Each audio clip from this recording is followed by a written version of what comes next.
So good morning and welcome to Renew Canada's InfraIntelligence series. My name is Corinne Lynds and I'm the content director here at Actual Media. I'll be your moderator for today's discussion.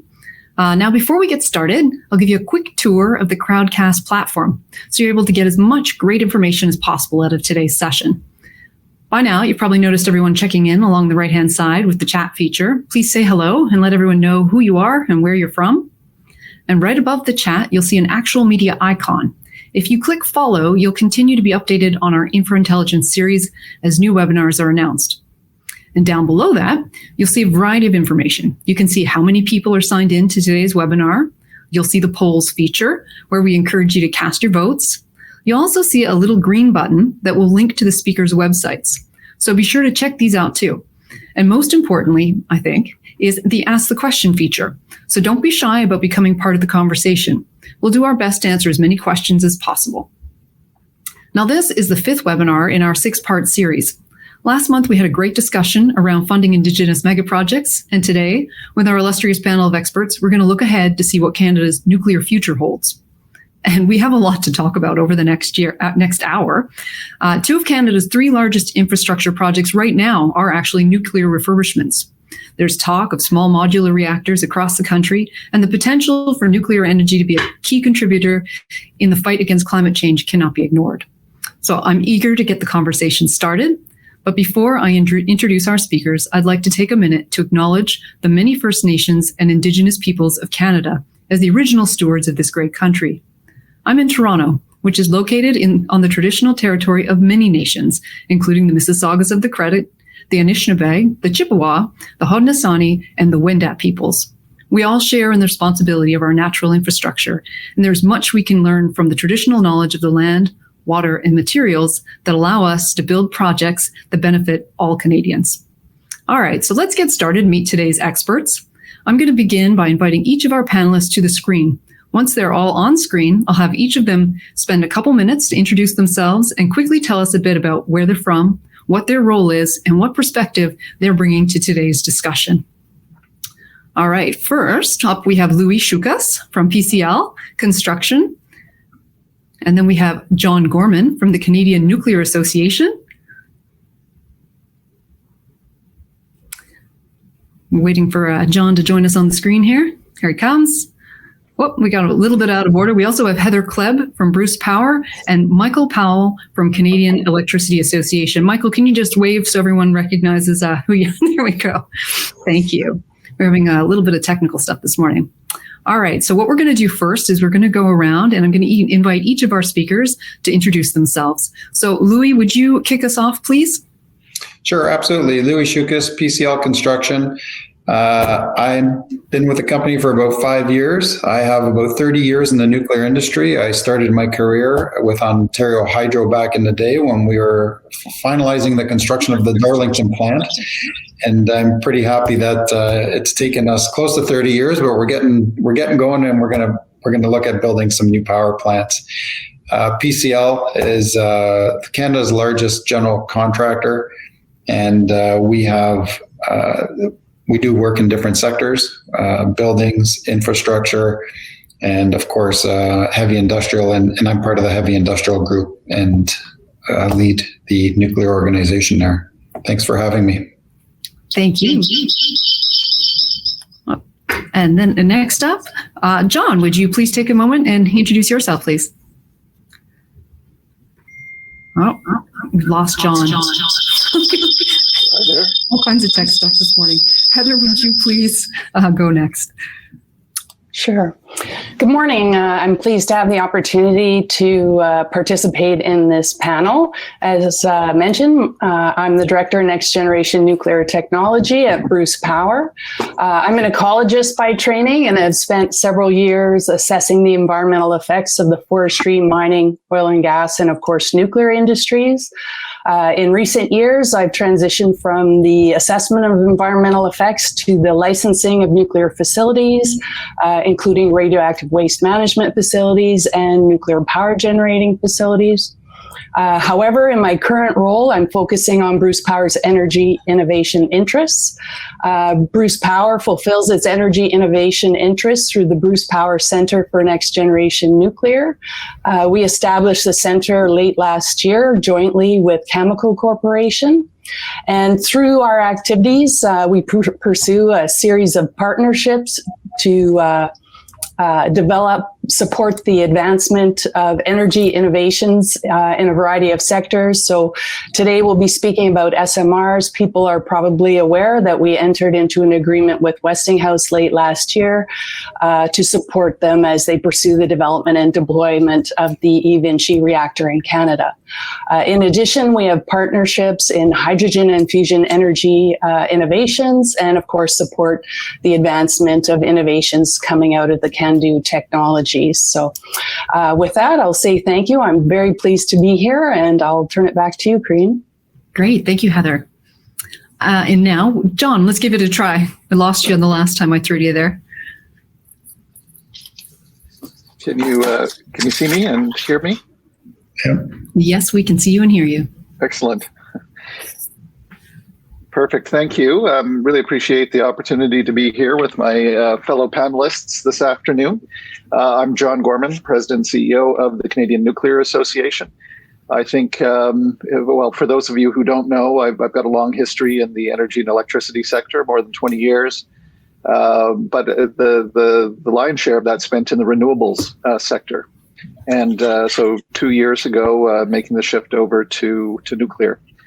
And listen, I got to say, I think as a nation, Canada is doing just about everything right on the nuclear front. We're refurbishing our existing nuclear plants here in Ontario, the majority of them.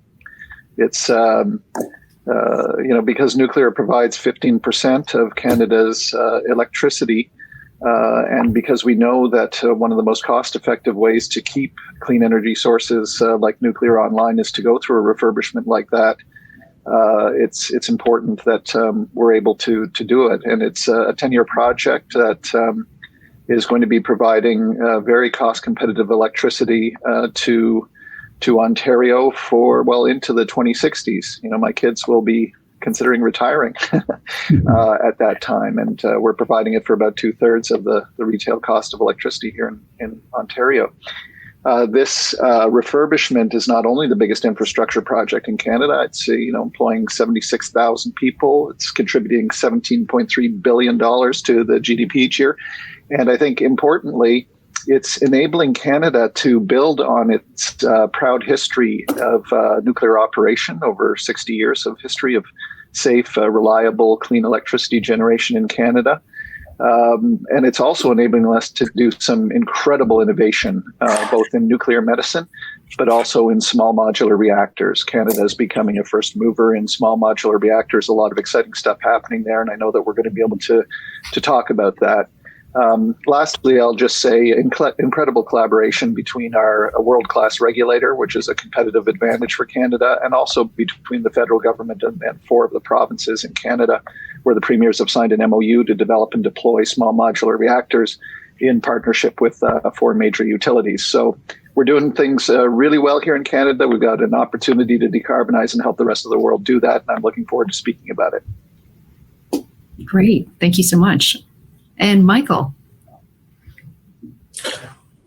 Hi, my name is Mike Powell. I am Vice President of Government Relations with the Canadian Electricity Association. CEA is the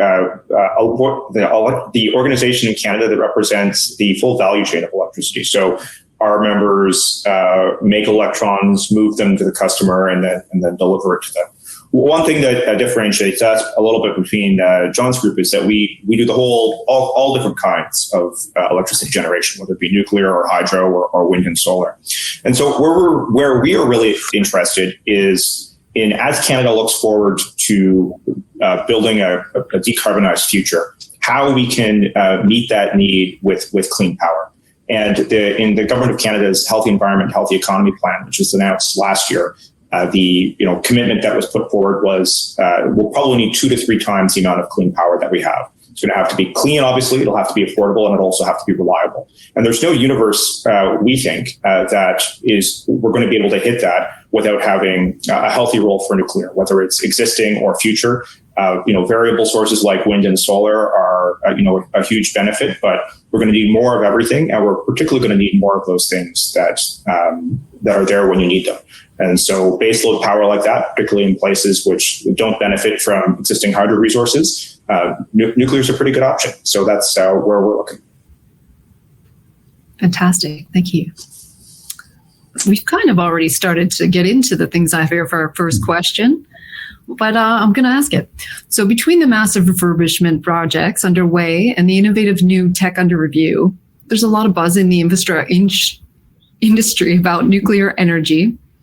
Are we on the precipice of significant growth? It certainly looks that way in the mainstream media. Who would like to jump in first on this one? Well, I can. Go for it, Louie. Sure, why not? I'll start it off. So yeah, based on my observation over the decades, kind of watching the industry grow, the electric industry, we've turned the corner in terms of looking at how we manufacture and we build nuclear reactors. And the world, I'd say, almost simultaneously seemed to turn towards small modular reactors as a means of changing the way we actually implement the technology. And so maybe one of my peers can get into it more. There's actually two tiers, I'll call it, of small modular reactors. We actually have a grid size, which some would argue that's not very small. And then we've got an intermediate size, and then we also have some very small modular reactors that are actually being designed to serve some small communities or remote mining operations. So depending on which one you talk to, the philosophy has kind of changed. And what was fascinating is watching this unfold. It didn't unfold just in Canada or just in the United States. It kind of happened simultaneously over the last 5 years around the globe. And we have developers from around the world that have options in small modular reactors, which is what's fascinating. And in my career, it's kind of like the two perfect storms that have just collided, which is, the world is changing their perception of nuclear in terms of the cleanliness of it, because those of us who have been in the industry have known for very often that, you want to challenge clean. Well, we'll talk to you about it, and we can talk about it on many fronts, and we're going to touch on some of the issues because nothing is perfect, and we know that. But you add that in, and I've never seen alignment from the federal government right down through into the industry operators before in my entire career. So that, to me, is particularly exciting. So I do think we're on just the verge of an expansion globally, not just in Canada. Thank you. Anyone else? Go ahead, Heather. Yeah, I would just add on to what Louie said. When you mention significant change, it causes me to pause somewhat because in many respects, we haven't changed at all. We've provided emissions-free electricity for decades, and refurbishment is going to extend the life of our units at Bruce Power out to 2064, and which will allow us to produce emissions-free electricity for many decades more. But I think what has changed is, I think, people's awareness and acknowledgement of the role that nuclear plays in climate change mitigation. And I think that's also partly due to recent efforts to advance SMR deployment in Canada. So, the 2017 Government of Canada efforts to engage people across Canada in the development of an SMR roadmap that identified concrete steps towards the deployment of SMRs in Canada. And then that was followed on by an SMR action plan that led to hundreds of actions that could then be taken to support the deployment of SMRs in Canada. But together, all of that contributed to an increased or heightened awareness of the contribution that nuclear is making to climate change mitigation. Great. And John, did you want to jump in? Yeah, I would. I mean, look, I think the question is, are we poised for growth globally? And I'd say it's inevitable. It's inevitable. So ask any electricity technology provider, gas, wind, solar, hydro. there's a recognition here, a growing recognition that we're going to not only have to clean up our existing electricity grids, but we're going to have to create 2 to 3 times the amount of clean electricity that we currently have if we're going to decarbonize economies around the world. That's like a mind-blowing amount of generation that has to be introduced, right? So, and nuclear is a power horse on that front, right? We're 1 million times more energy dense than coal, for example, right? The single largest carbon reduction initiative in the world that I'm aware of is what we accomplished here in Ontario when we phased out coal and replaced that with 89% of that coal with incremental nuclear energy. It's the only source of clean electricity that we have that's going to be able to complement renewables, those intermittent sources of renewables, in a way that allows them to have more room on the grid, greater penetration, while not creating emissions. So it's inevitable.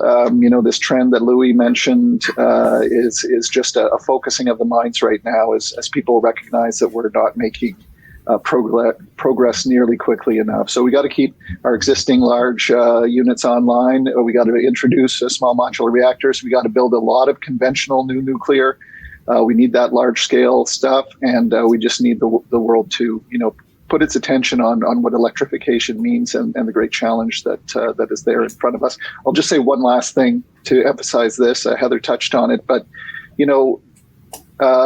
20 years ago when I started in the renewable sector, we had 36% non-emitting electricity on the world's electricity grids. In the last 20 years, we've accomplished a huge decline in the price of renewables, huge penetration, huge investment. We're still at 36% non-emitting electricity on the world's grids. Renewables has enabled us to keep a sort of steady state, but we're going to have to replace those fossil fuels, which are currently supporting wind and solar, with nuclear and with hydro where possible. And then we're going to have to double or triple the amount of electricity generation we have. We got an urgent task in front of us. For sure. I see you nodding in agreement there, Michael. I'm just going to pile on more numbers. I think sometimes we take for granted in Canada how clean a grid we have and the hard work that it's taken to get here. So we've reduced our GHG emissions as a sector by almost half since 2005. And Canada right now are, it varies year to year depending on a bunch of things, but around 82 or 83% non-emitting. So we're pretty good, but to get to double or triple the amount of electricity, clean electricity by 2050, we've done all the easy stuff. We've turned off or will have turned off all the coal by 2030. And to make sure that power is there and we can count on it, we need that base load. And in a lot of places, the best option for that will be some kind of nuclear. And so there's no getting around that. And I think the role, as John said, that it can complement other technologies like variables like wind and solar, but also looking at how we produce other clean fuels, be it hydrogen or something else, is going to be a big deal. The Canadian Institute on Climate Choices, which is a government-funded think tank, did a look at pathways to net zero. All involve some sort of electricity in one way or the other, some more than others. But they sort of looked at opportunities and called them wildcards for where things might go.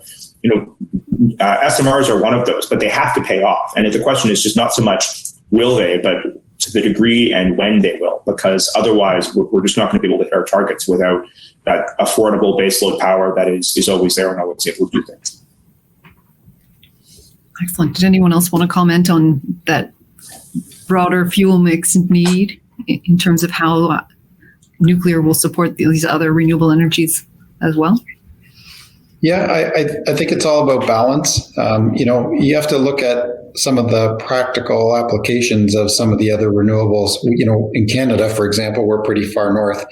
So, I don't know how much luck you're going to have with a solar panel up in the Northwest Territories where it's dark half the year. However, we can use them to complement each other. And I always say it's about looking at it, each situation, depending on where you are geographically in the world, and then you'll figure out what your mix of renewables will be for that particular area in the world. And some of these renewables, as we've spoken to, we use the word intermittent. So until we get some sort of storage to help supplement that, then you do need a very strong base load generation. So then you look at your options for base load generation, and we've pretty well exhausted all the hydraulic opportunities, which is probably your cheapest source of power, and it's and extremely clean. And then you get into the nuclear piece as well. So, I always say that it's situational, the discussion around, what renewables are we going to use in terms of serving the needs of a geographic region. And it's funny because when people speak, they'll say, oh, but we should, go wholehearted with wind or go wholehearted with solar. Well, we've done the calculations. There's actually not enough land mass to put windmills everywhere and solar panels everywhere to serve our energy needs. So even that doesn't work, right? Like everything has its limitations. So we need a mix. Fair enough. You mentioned the geographic reach. Is there an opportunity for other Canadian provinces to develop nuclear assets too? Oh, sure. I'm based out of Alberta, so I applaud Alberta for joining. I live in Ontario, and I saw the migration and the bold step that we took about turning off our coal plants, and I really admire that. That really took a lot of courage. We took plants that were actually perfectly operating, and we decided, we're going to make this step, and we're going to make this leap, and we're going to turn them off, and off we went. And here we are, 2 decades later, and we're doing just fine. And I encourage the other provinces to look at that behavior and see how we got there. And of course, nuclear was one of the prime bases that allowed us to get there. And now since then, we've got more renewables that are accessible and we can place them in the marketplace as well. It gets a little bit complicated depending on which market you're serving. It was easy in Ontario because we own the entire electrical system through the province of Ontario, and we can make that decision. I'll give you the example. Alberta is different. It's a cottage industry. It's not owned by one entity, and there are contracts out there. So that's a little bit more, it's a landscape that you have to weave your way through over time and get there, but it doesn't mean that it can't be done. Right. And John, I think you were looking to jump in there too. Yeah, I wanted to give a sort of a case study for you. I use Saskatchewan as an example. Saskatchewan has a real challenge in front of it. It's heavily reliant on coal-fired electricity, and the federal government has mandated it has to get off of coal-fired electricity by 2030. This government has introduced very aggressive carbon pricing regime, so they see replacing coal with gas-fired electricity generation as a potential risk and liability, right? In terms of cost, it will become cost prohibitive. So at the same time, they often joke in Saskatchewan that there's more hydro poles than people, right? They've got a very spread out electricity grid, which has a lot of thin wires and capacity on it, which means they're having trouble integrating more wind and solar onto their electricity grid. So long story short, the ideal for Saskatchewan and Saskatchewan's plan is to bring in some water power from Manitoba, build 4 small modular reactors. So that's a new, clean baseload of electricity, and SMRs are very responsive, good partners for renewables. The combination of water power and SMRs allows them to build out more wind and solar. And in the process, they get to avoid 76 megatons of emissions that would otherwise come from building out gas, which would be operating until December 31st, 2049, as we work towards our net zero 2050, right? So it's a perfect example of how these provinces need to work together. The jurisdictions need to work together. We need multiple clean technologies to make this decarbonization happen. Great. Go ahead, Heather. Yeah, I'd just like to reinforce what was already said. To me, there's more than an opportunity for other provinces to develop nuclear assets. I think there's actually a demand, and that, as John alluded to, the federal government has given very clear signals starting back in 2018 when they rolled out the regulations to phase out coal by 2030.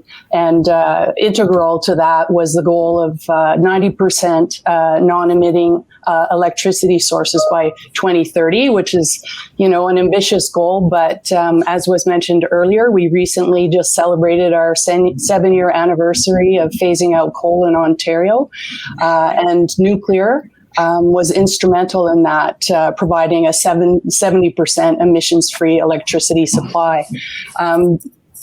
John also mentioned the capacity requirements in Saskatchewan and Alberta. And just to give you a sense of what's required, at Bruce Power, we have over 6,400 megawatts of capacity, and that allows us to avoid 19 million tons of greenhouse gases a year.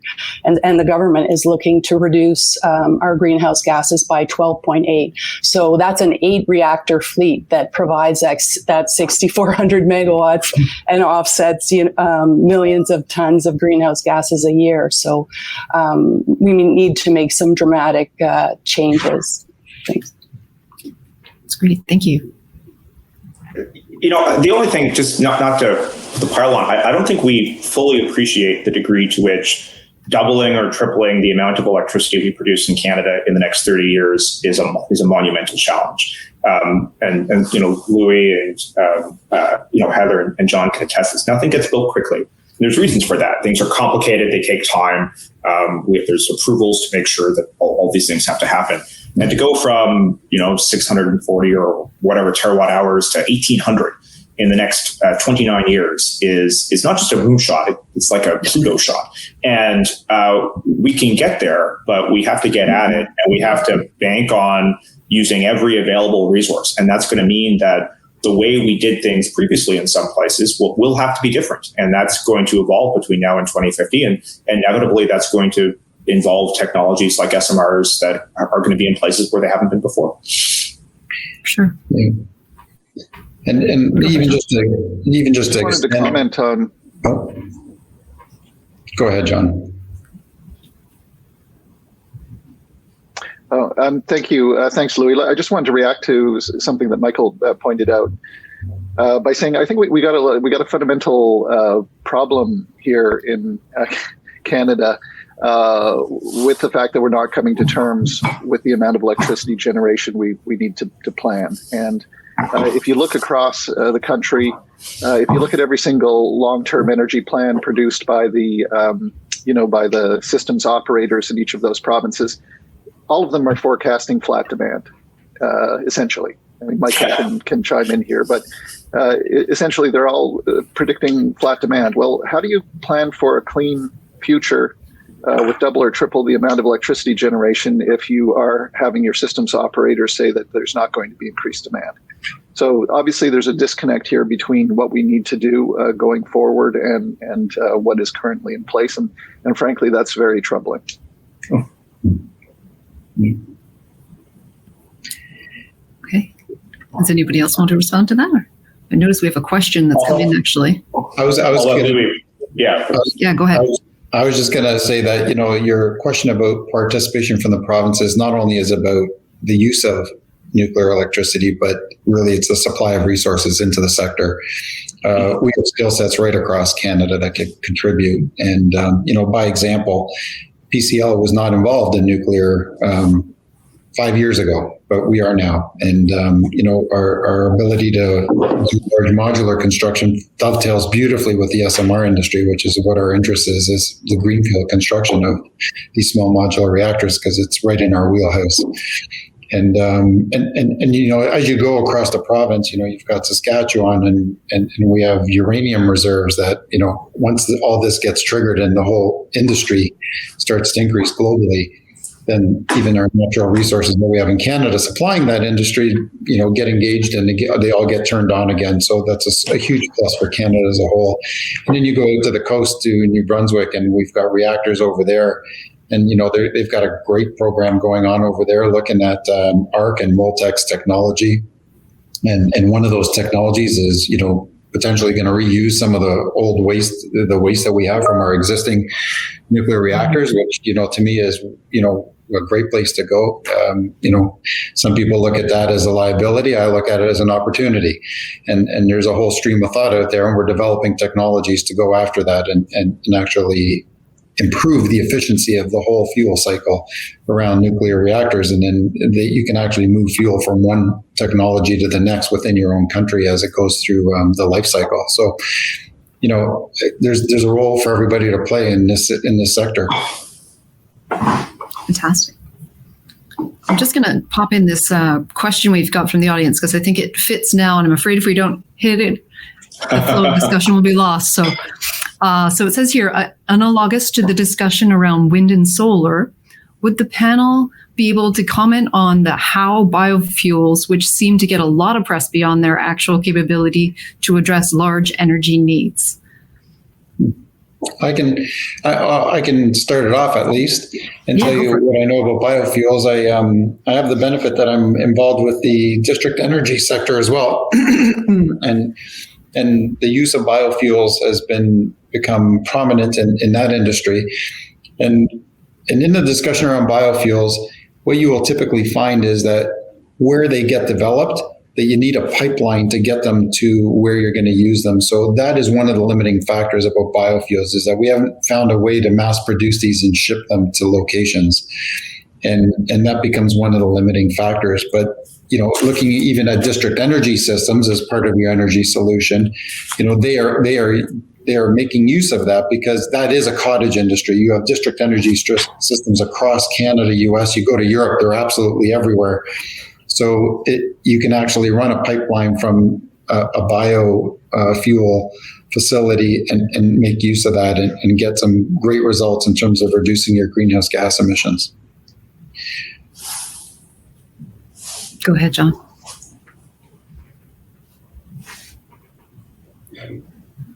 Thank you. I think, because Louie addressed that question very well, I want to go on a bit of a tangent here, and that is just to draw attention to nuclear's capacity to do more than produce electricity. And by this I mean the high temperature heat. It's not just the electricity that can be used to do things like produce hydrogen, which could then be used to, produce ammonia or synthetic fuels. But the high temperature heat that can be used to help decarbonize heavy industry, for example, in the oil sands. Let's take that example. In the oil sands, creating very high temperature steam with a small modular reactor that could decarbonize, completely clean up the way that we extract oil and gas, right, which is a huge emitter for us. Or by introducing small modular reactors into Canada's heavy industry. Our carbon pricing covers about 80% of the sort of energy sector, and 40% of that, half of that, I should say, is heavy industry. And it's a very difficult place to decarbonize. But recent work that we've done, and Heather and Bruce Powell have been, a central part of this, have demonstrated that adoption of small modular reactors in heavy industry is not only the most attractive option in many, many cases for heavy industry, but that it's going to reduce emissions from that sector by an enormous amount, by about 18% by 2050. So it's the high temperature heat of nuclear that distinguishes us from other sources of just clean electricity generation. I thought that was important to point out. Great, thank you. Heather, why don't you hop in first? Sure. I was just going to build on what John was saying. And so at Bruce Power, we've been focusing on the development and deployment of the eVinci reactor, which is a micro reactor that's targeted for off-grid applications in the north, both at mines, heavy industry, and in remote communities. And as he mentioned, it has the capacity to produce both heat and electricity.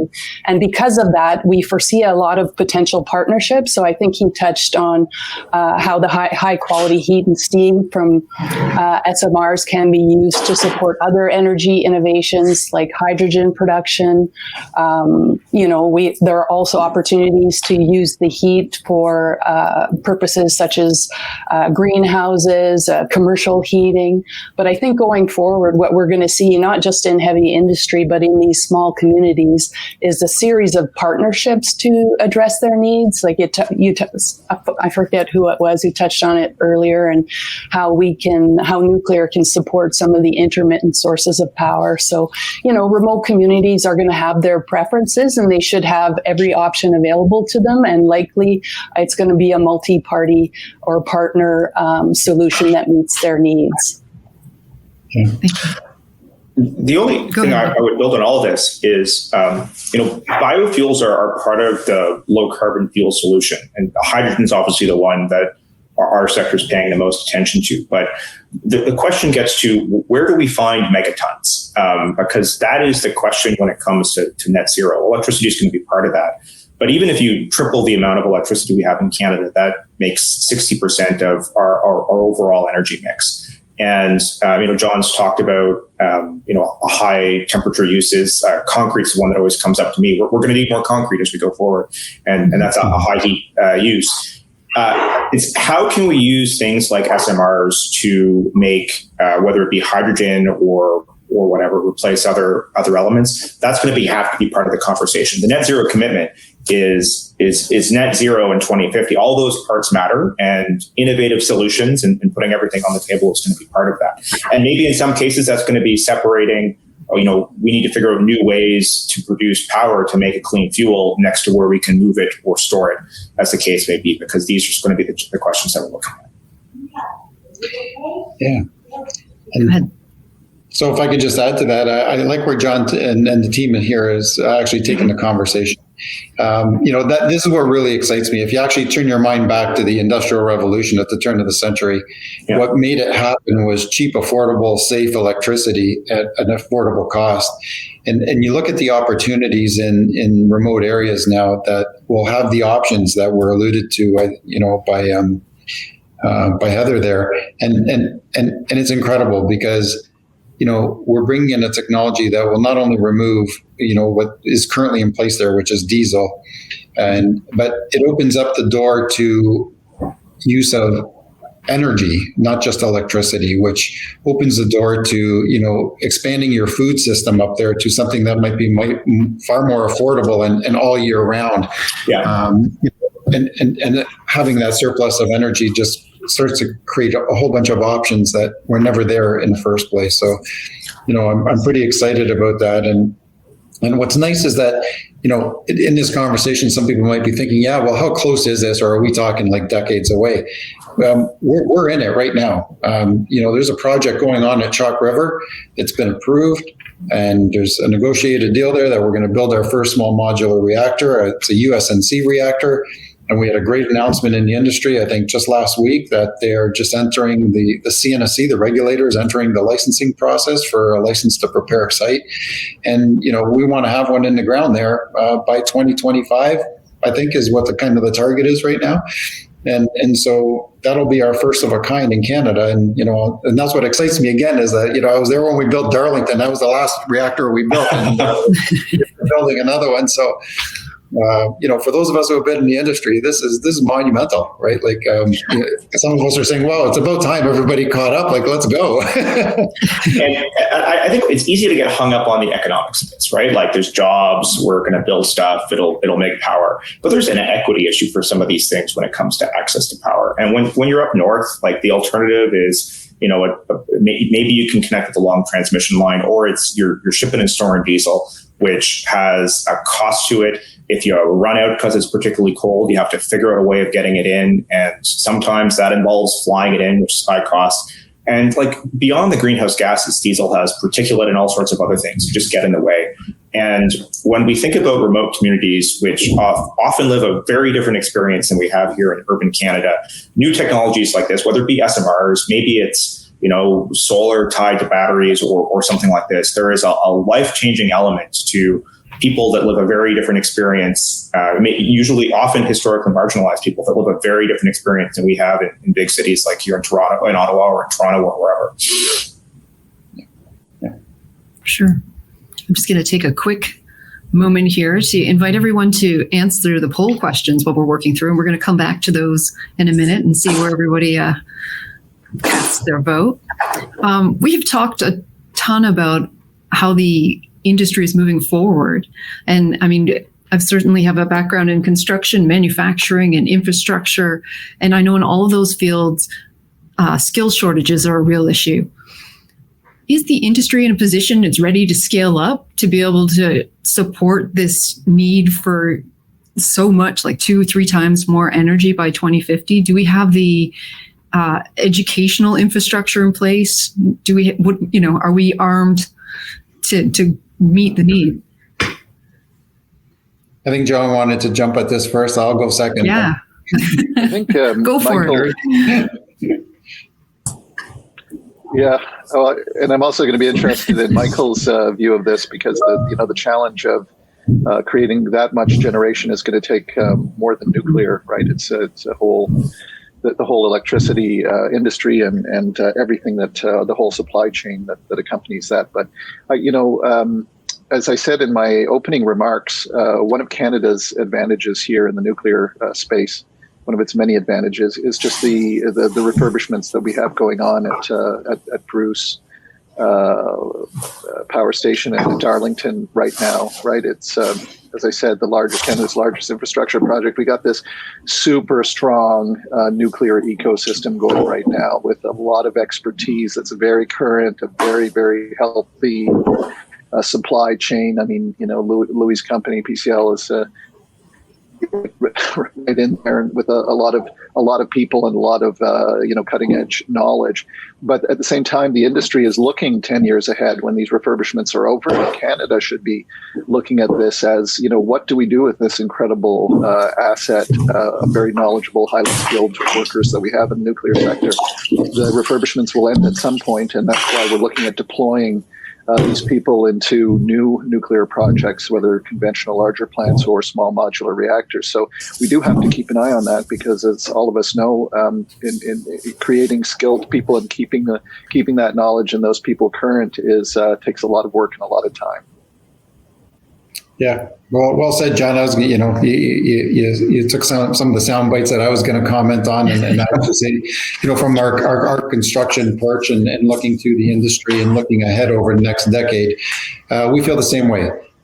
There's great opportunity for resources right across Canada. We have probably, we're considered a tier 1 country when it comes to nuclear.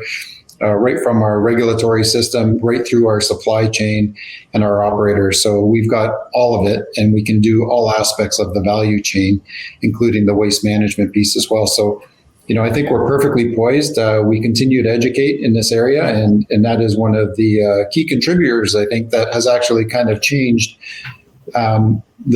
how nuclear is viewed. It's kind of gone through the school system over the last 3 decades, and those are the people who are in leadership roles now across the country, and they're saying, hey, why not, right? Why not nuclear? Because everything we've learned tells us that this is pretty safe. We've lived with nuclear reactors around us for the last 50 years, and we have a regulatory process there that provides excellent oversight. Why shouldn't we continue to go down this path?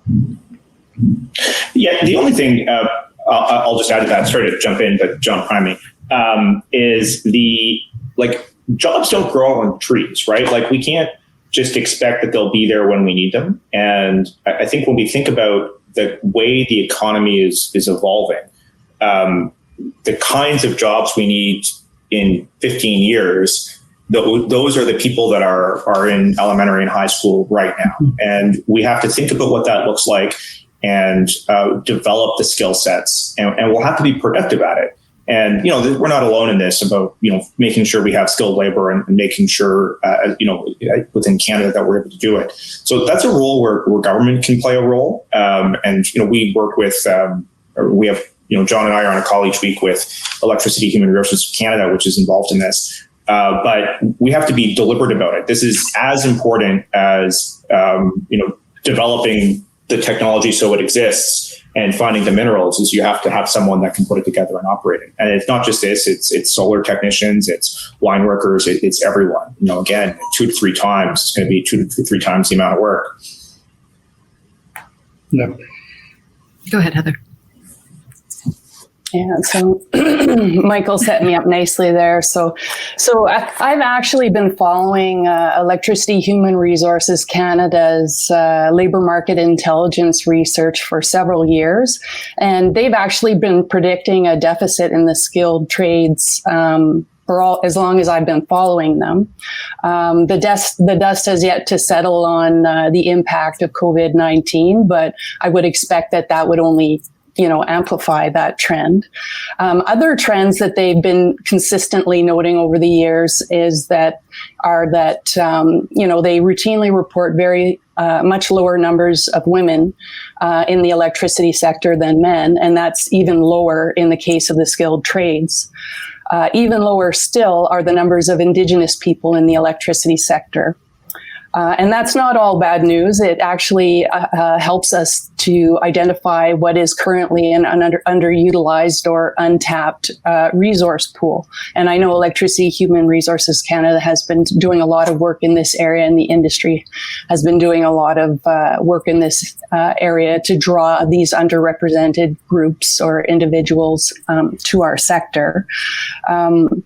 But back to, the impact of COVID, I think, everyone is aware, and the government recently acknowledged that they're seeing less women in the labor force than they have seen in the last 2 decades. And actually in the recently rolled out budget, they identified a number of strategic and other measures to address that, including an apprenticeship service that will connect first year apprentices with potential employers, and they're looking to double that incentive in areas where employers are securing women, racialized Canadians, and persons with disabilities. So I think there is a challenge there. I'd be interested in Louie's opinion in terms of whether there is that deficit in the trades.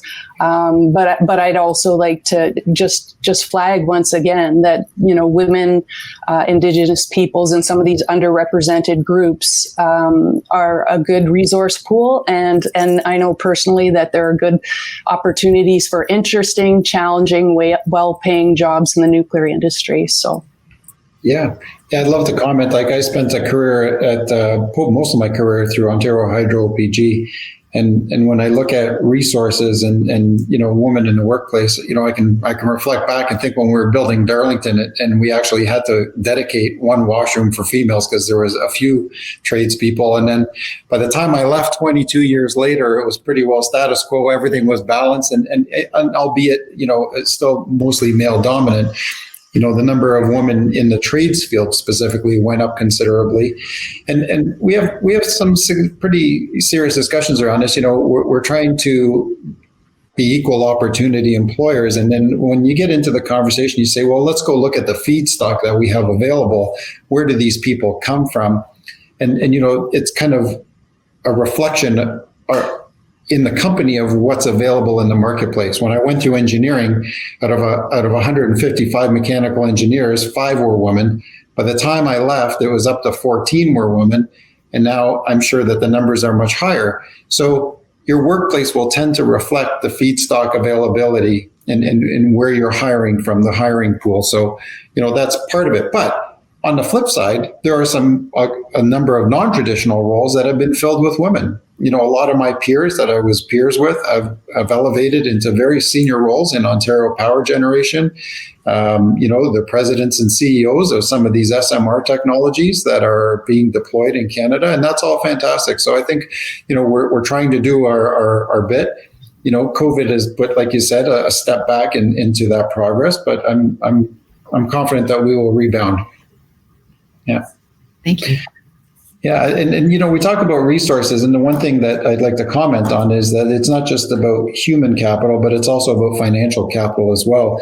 And we are as globally, we're trying to get an entire industry off the ground that currently doesn't exist. The premise behind these small modular reactors is that we can actually fabricate about 85 to 90% of it off-site, and then show up on site, put it all together with minimal activity on site. And then, that's part of the efficiency that you gain and quality and safety, et cetera.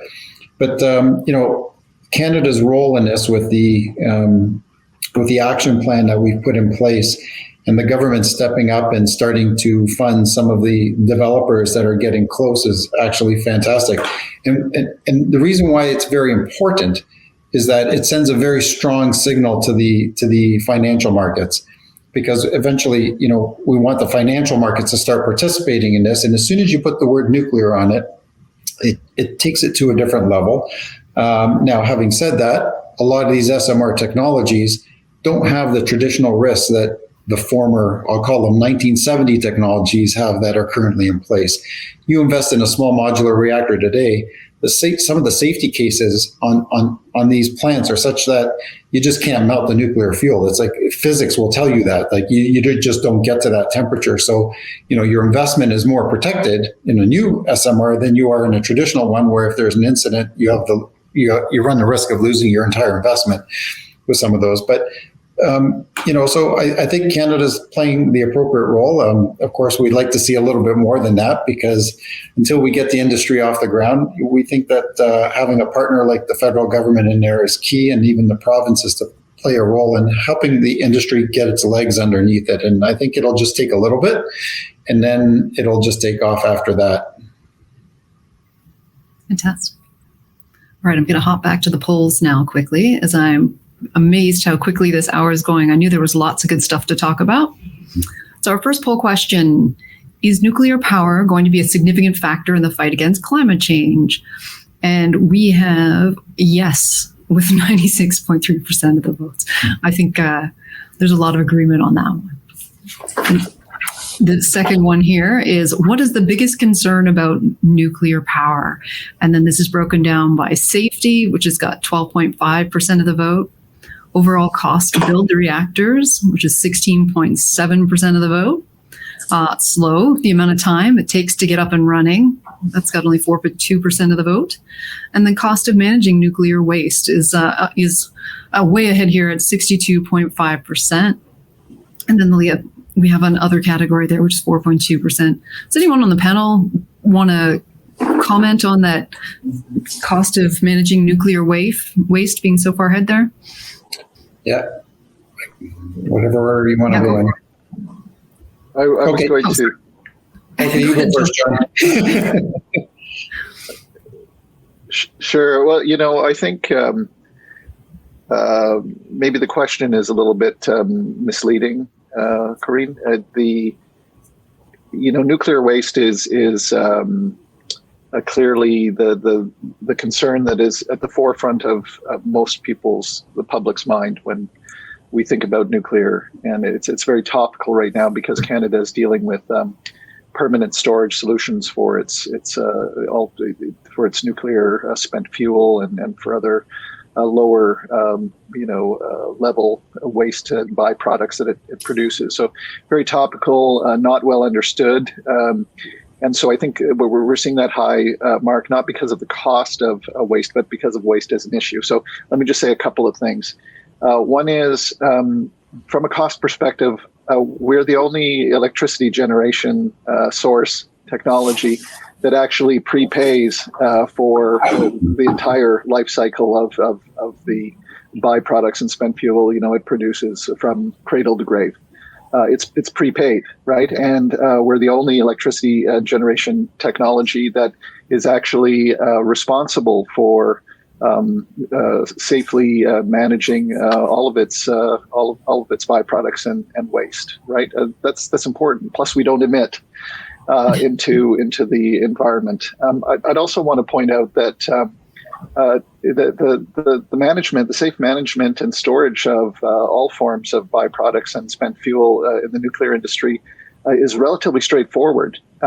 Nobody in the world has ever been harmed, injured, let alone killed, managing spent fuel. Okay, so these are important things to remember, and we're working on a permanent deep geological repository now that will store this waste. NWMO is down to two communities. We're following in Finland steps in this regard that has already launched one And we've got incredible expertise in this area because of the various extraction industries we have. So the waste story here is something that people really need to look into to understand, and that will give them a lot of confidence in terms of how we manage our waste.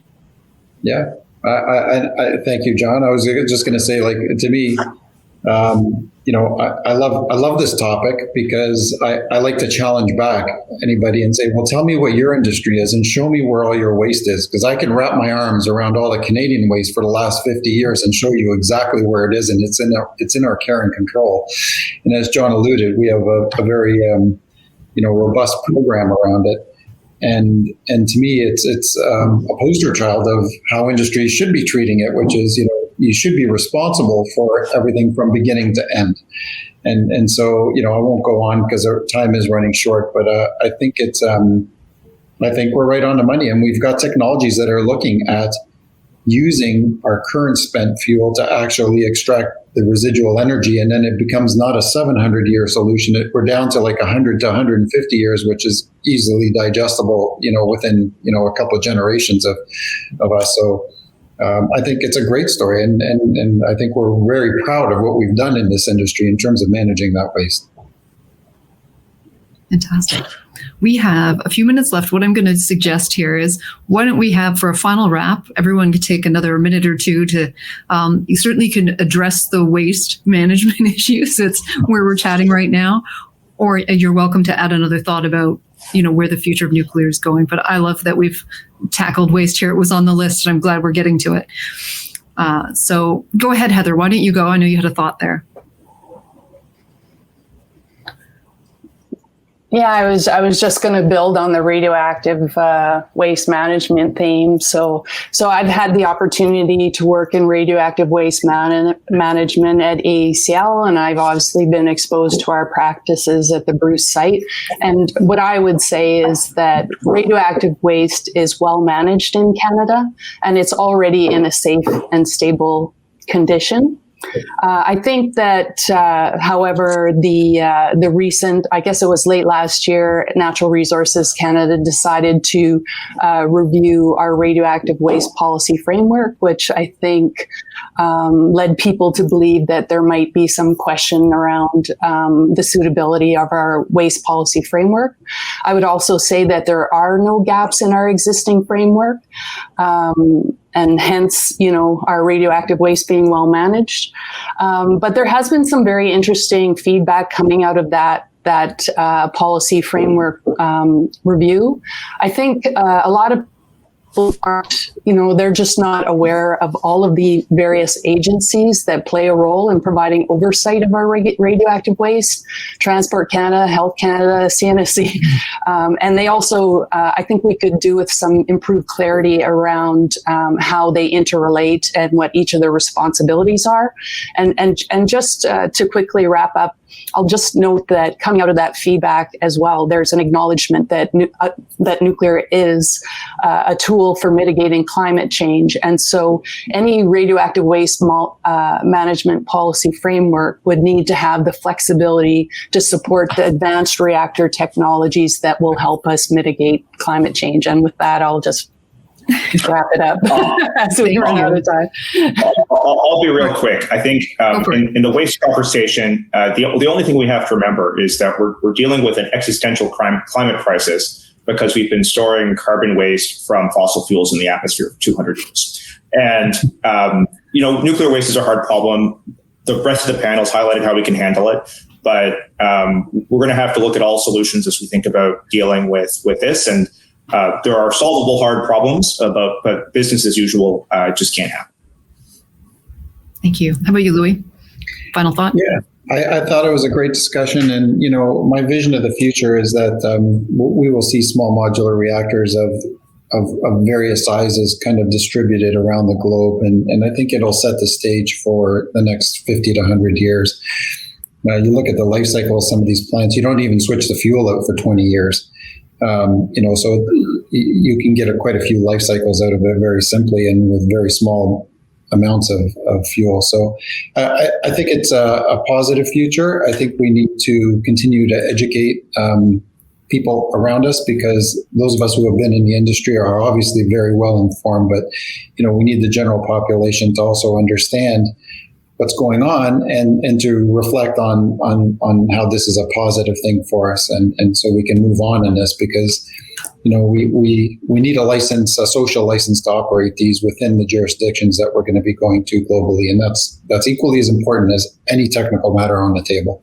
So I encourage a lot of these sessions, and I hope there are people here that are new to the industry, and we're not just speaking to our colleagues, so that we continue to educate and inform. Thank you for the opportunity. All right, John, it's up to you to bring us home now. Oh, that's okay. No pressure. Listen, Corinne, big shout out to Intelli Infrastructure and Renew Canada for bringing us together.